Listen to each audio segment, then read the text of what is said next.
रघुपति राघव राजा राम पतित पावन सीताराम।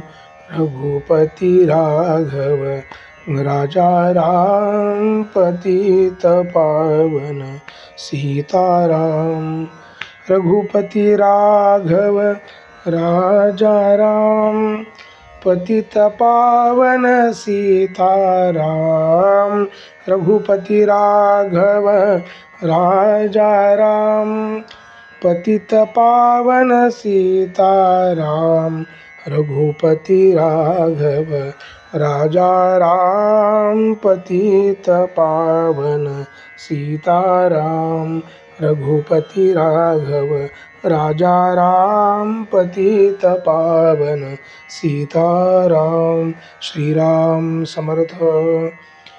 जयाचा जनी जन्मनामार्थ झाला, जयाने सदा वासनामात केला।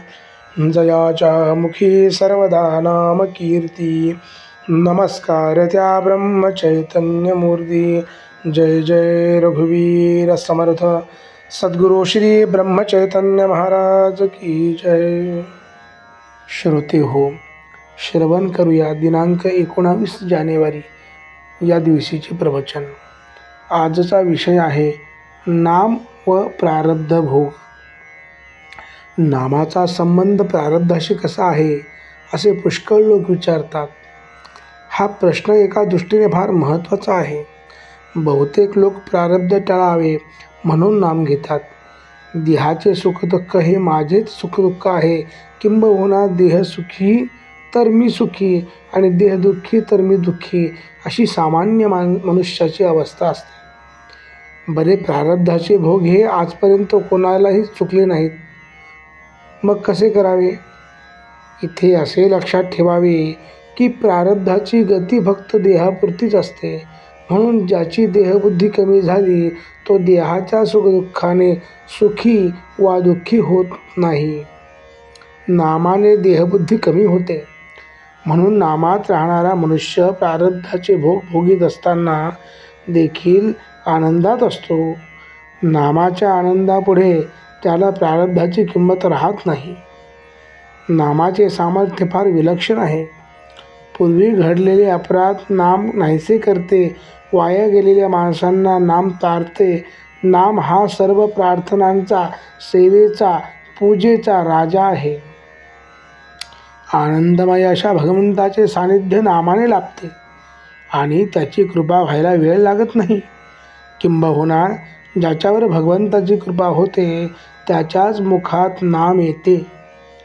सर्व काळी, सर्व ठिकाणी आणि सर्व अवस्थामध्ये कोणालाही करता येण्यासारखे नाम हेच एक साधन आहे।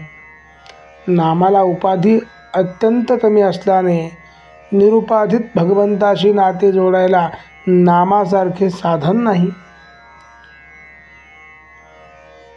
खरोखर किती प्रकारांनी तुम्हाला मी सांगू? अखंड नामात राहणे यालाच मोक्ष म्हणतात। अखंड नामात जगणे यालाच पराभक्ती म्हणतात। जो नामात अखंड गुंतला त्यालाच संत म्हणतात। नामात प्रेम येणे ही संतांची खरी खूणच आहे। तेव्हा माझे एवढे ऐका, नामाला कदापिही विसरू नका। प्रारब्धाच्या भोगांना न कंटाळता भगवंताने ज्या स्थितीत आपल्याला ठेवले आहे त्यामध्ये समाधान माना। मग केव्हाही त्याच्या नामाला विसरू नका। नामाने पापी माणसे पुण्यवान बनतात। देहबुद्धी कमी होणे हेच पुण्य होय आणि ते नामाने प्राप्त होते। नामाने कलीची सत्ता नाहीशी होते। वाईट किंवा विषयाच्या वासनेने बुद्धिभ्रष्ट करणे हेच कलीचे मुख्य लक्षण आहे। त्याच्या मुळावर घाव घालण्याचे काम नाम घेतल्याने होते। म्हणून नामधारकाला कलीची बाधा नाही आणि प्रारब्धाची क्षती नाही।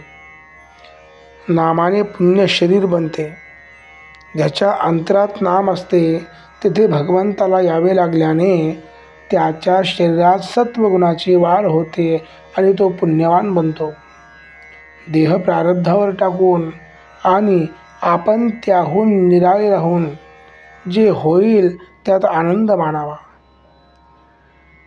भोग प्रारब्धाने येतात असे म्हणण्यापेक्षा ते भगवंताच्या इच्छेने येतात असे म्हटले की समाधान मिळेल. आजचे बोधवचन.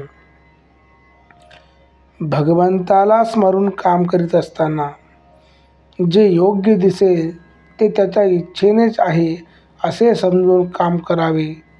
जो असे करील त्याला समाधान झालेच पाहिजे. श्रीराम समर्थ. सद्गुरुनाथ महाराज की जय.